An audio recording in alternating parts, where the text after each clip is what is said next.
What's up YouTube, it's GhostRider15 here, back at it again with another GOAT format video.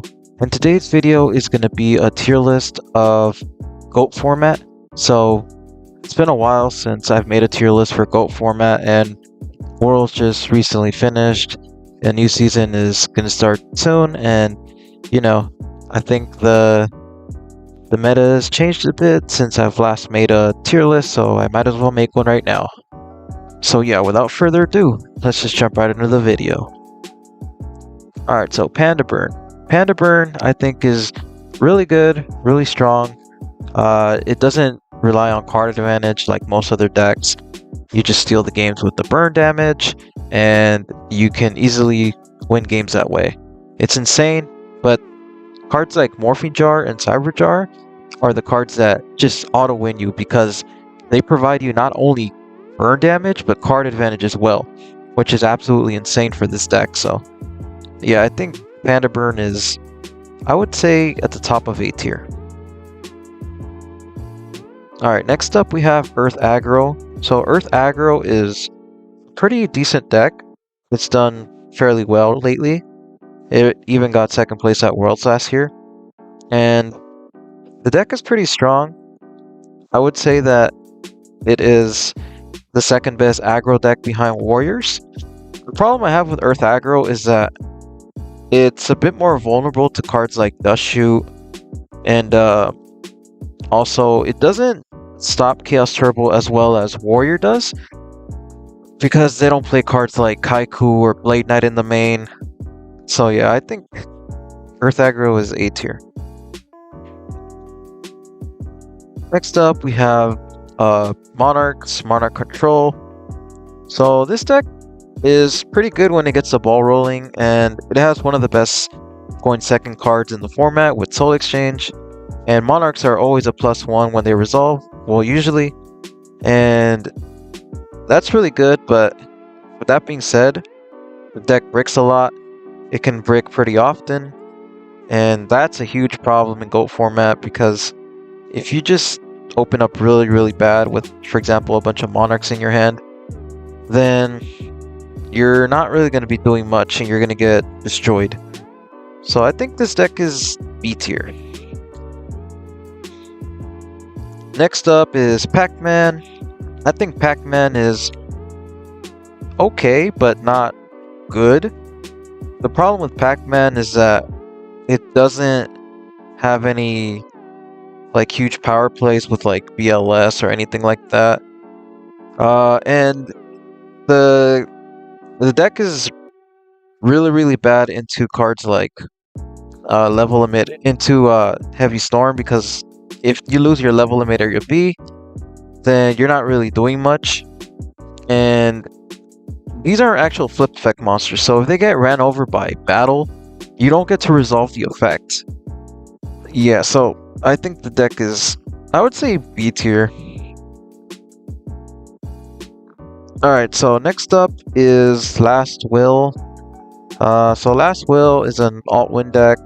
Basically, you try to play Last Will, lower your life points to 1,000 so you can activate it. Summon Jowgen or Last Warrior, and then you win that way. It's a bit gimmicky. I don't think it's the best alt-win strategy out there. I would say it's C tier. Alright, next up is Warrior. I think Warrior is absolutely insane. Warrior is a really broken deck. So Warrior is really good at countering Chaos Turbo. It's also good at countering other decks like Go Control or Chaos Control to an extent. What makes it really good is that it's super consistent. It doesn't lose to cards like Nobleman or Dust Shoot, and it also has what I call Warrior Privilege, which means that you can side into flip monsters without worrying about cards like Mind Control or Nobleman. So yeah, I would say Warriors are S tier. Alright, so next up we have Stein, OTK. So Stein, I think, is a very sacky deck, and if it gets going, you can't really do much about it. They just go Morphing Jar, True Nade, or not Morphing Jar, Giant Trunade, Mega Morph, and Stein. And that's pretty much game. But yeah, it does brick pretty often. So I would say it's like B tier. Next up is this Water Umi deck. This deck is really bad. I don't even know why I have it here. C tier. Alright, so next up is Chaos Control. So Chaos Control, I would say, is about pretty decent. It's been doing a lot well lately because of players like Geisty. It also has a really high ceiling, and there's so many plays that you can do with it. And usually, this deck can drag out games really long, and the better player usually ends up winning those. And yeah, Thousand Eyes is just a really good card, especially when you're playing other cards like Chaos with Chaos Sorcerer. The only downside is that it can brick a bit, but I think the deck is still very strong. I'm actually gonna put it in S tier. Alright, so next we have Morphing Jar, or Empty Jar, FTK, excuse me. So this deck, I think, hasn't really done much lately. It's just fallen out of favor for other decks, like Reasoning Gate, for example. The deck is just really vulnerable to cards like Dust Shoot and Solemn. So yeah, I would say it's C tier. Next up is Gravekeepers. So Gravekeepers are also not a really good deck because everyone's playing Spy these days. So your own Necro Valley actually hurts you at times. And the deck basically tries to counter Chaos Turbo, but Warrior just does the job a lot better. I would say it's at the bottom of B tier. Alright, so next up we have Chaos Turbo. Chaos Turbo is the best deck in the format, in my opinion, and many other players also. The deck is just too versatile. It has a very high ceiling, very consistent, immune to cards like Duo at times, and yeah, it just has the most tops overall in the format. So it's definitely S tier. Alright, next up is the Return deck. So the Return deck is pretty strong. There's a lot of plays you can do with Return that are crazy. You can steal games with it. You just go like Return, bait out the Mirror Force before you do it, or the Torrential, and you know it's pretty good. I've played it a bunch of times in tournaments before, and it's no slouch. I'd say it's A tier. Alright, so next we have Library FTK. Library FTK is a very cheesy deck. Basically, you try to win with Library on turn 1, and if you lose the dice roll or the RPS with this deck, then good luck, because one crap card basically ruined your whole strategy. I would say it's C tier.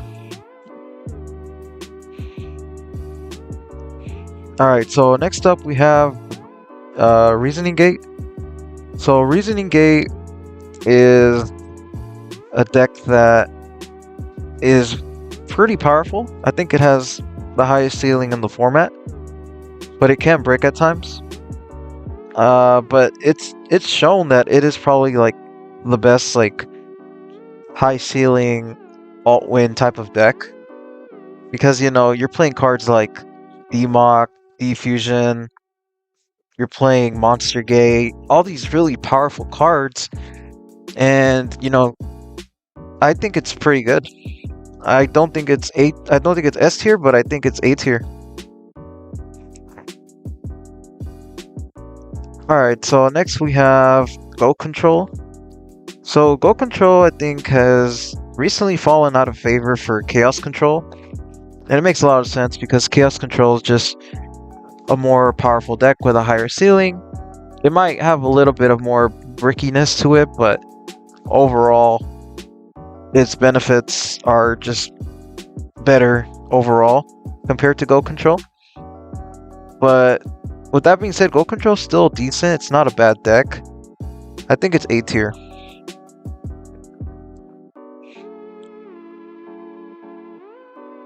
Alright, so next up we have Rescue Cat.